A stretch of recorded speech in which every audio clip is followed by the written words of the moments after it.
Last Thursday, August the 22nd, in San Francisco, just catching a plane home from the WestCon, the Western Conference of Electronic Manufacturers show in San Francisco.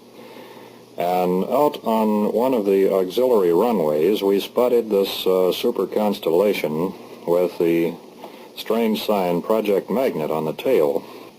I happened to be in the restaurant shortly after that, and two gentlemen, which were obviously pilots, sat down about 1 seat away from me and started discussing the ship that they'd flown in here for part of the National Geophysical Year Conference, which seemed to be simultaneous with the WestCon Conference in San Francisco. And I was quite familiar with the Constellation since I had tested these ships when I was a flight test engineer at Lockheed. And I asked them if Project Magnet on the tail signified the same as Wilbert Smith's Project Magnet in Canada. And the gentlemen were a little bit startled, and they said, "Why, yes, we're closely related." I asked them if, for old time's sake, I might be able to come out and take a look through the ship. They granted me permission.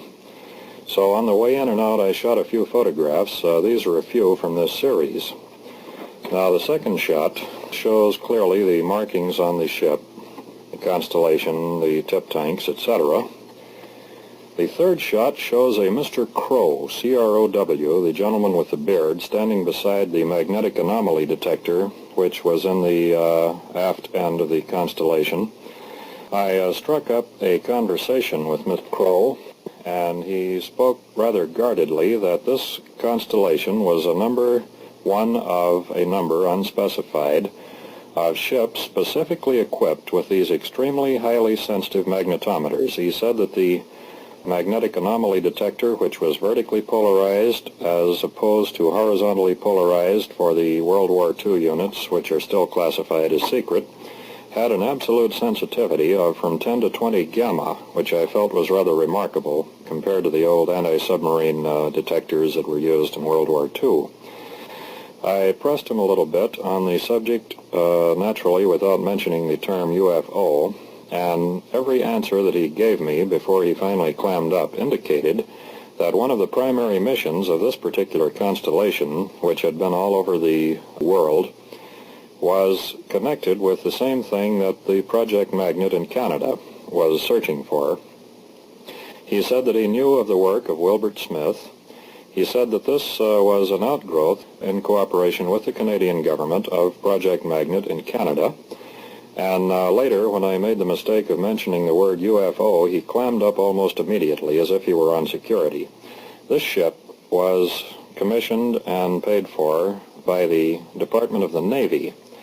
And its cover story, the reason which they give for having this equipment on board, was that it is searching out magnetic anomalies for navigational purposes, and that these isometric lines, which this ship can determine, are then forwarded to the U.S. Coast and Geodetic Survey Office, where they will eventually go on navigational charts all over the world.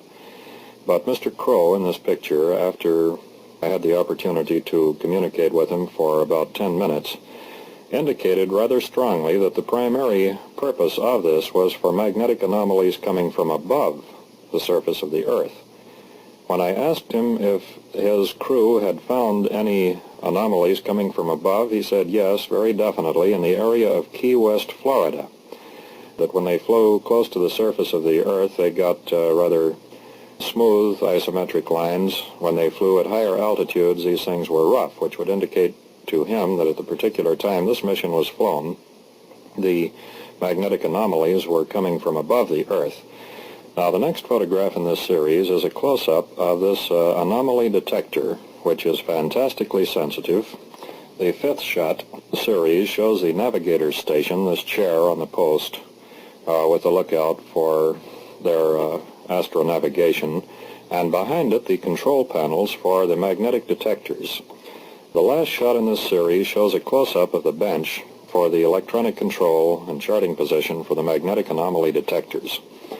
Another thing which came out of this conversation was that several of our satellites were equipped with heavy water proton progression type magnetometers, The cover story here again being that they were searching for magnetic anomalies in the Earth's magnetic field, and the very, very obvious inference being that they were searching for unidentified flying objects which in some way disturbed the Earth's magnetic field and gave themselves away in this manner.